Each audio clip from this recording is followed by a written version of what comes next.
dar vieną moderatorių gaminį, tai granulinį katilą Unica Vento Eco. Šiuolaikinė, universali, automatizuota šildymo sistema, skirta itin efektyviam granulių, granuliuotos anglies ir smulkios anglies deginimui.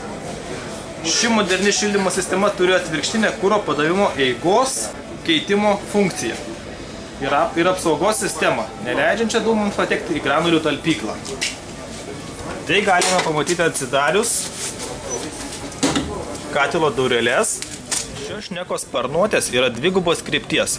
Šitoje vietoje sparnuotės keičia savo kryptį.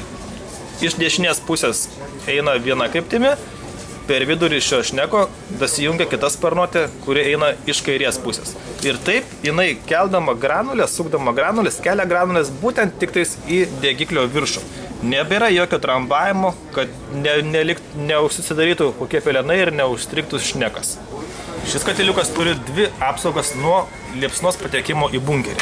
Pirmoji apsauga tai elektroninė, daviklis, kuris reaguoja į temperatūrą. Ir antroji apsauga būtų mechaninė.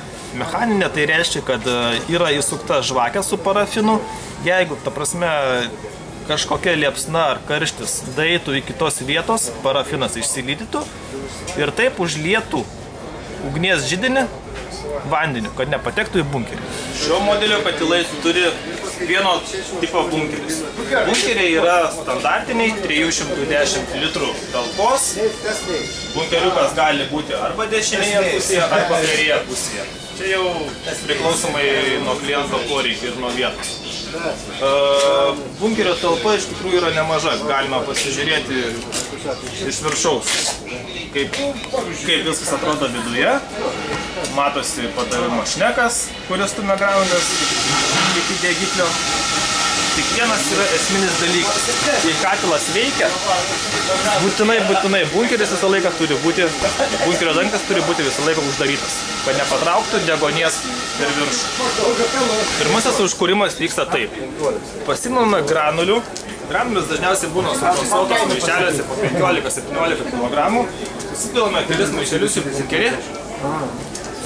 Tada įjungiame katilo valdiklį. Katilo valdiklio pagalba įsijungiame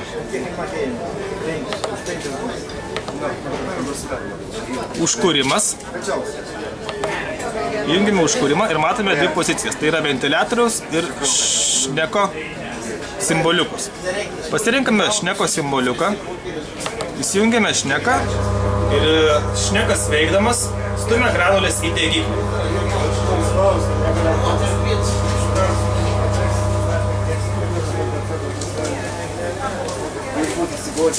Kai granulės yra dastumtos iki degiklio viršaus, tada jas rankiniu būdu mes užkūrėme. Užkūrėme granuliukės, matome, kad jos jau truputį prasidegė. Prasidegimui galime truputį dar padėti įjungdami ventiliatorių. Ventiliatorius įsijungia taip paprastai. Nuo šneko periname ant ventiliatorių ženkliuko ir paspaudžiame ON. Tada ventiliatorius įsijungęs papučia dar oro, taip pagerindamos ir pagreitindamos granulių užsikūrimą. Kai granulės jau matome, kad gerai užsikūrė, užsidegė, uždarome dureles, susistabdome ventiliatorių, susistabdome šneką, grįžtame į režimą darbas. Viskas, mūsų darbas bus padarytas. Katiliukas yra jau darbinėme režime. Pagrindinis katilo valdymo langelis turi atrodyti būtent šitai. Čia matome katilo temperatūrą užduotą, dabartinę katilo temperatūrą, simboliukas ventiliatoriaus, kad šiuo metu jisai dirba. Taip pat matome datą, matome tikslų laiką, galime prisijungti boilerio daviklį, tada matytume ir boilerio temperatūras atskiras. Šiaip galime šitam valdiklį nusistatyti būtent katilo darbinę temperatūrą, siurblių įjungimo išjungimo temperatūrą, taip pat galime prisidėti kambarinį termostatą. Ką tas duoda? Tas duoda, kad katiliukas tada dirbtų dar ekonomiškiau su kambariniu termostatu ir dirbtų būtent nuo kambario temperatūros palaikymo.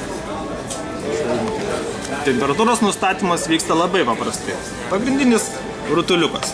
Spustelėme į vieną kartą ir sukame. Matome, kaip kinta skaičiai. Sukdami į vieną pusę skaičiai didėja, sukdami į kitą pusę skaičiai mažėja. Taip temperatūrą mes ir valdome katile. Optimali temperatūra, darbinė temperatūra yra apie 70 laipsnių. 70 laipsnių. Užsistatę ją, spaudžiame dar kartą mygtuką ir viskas.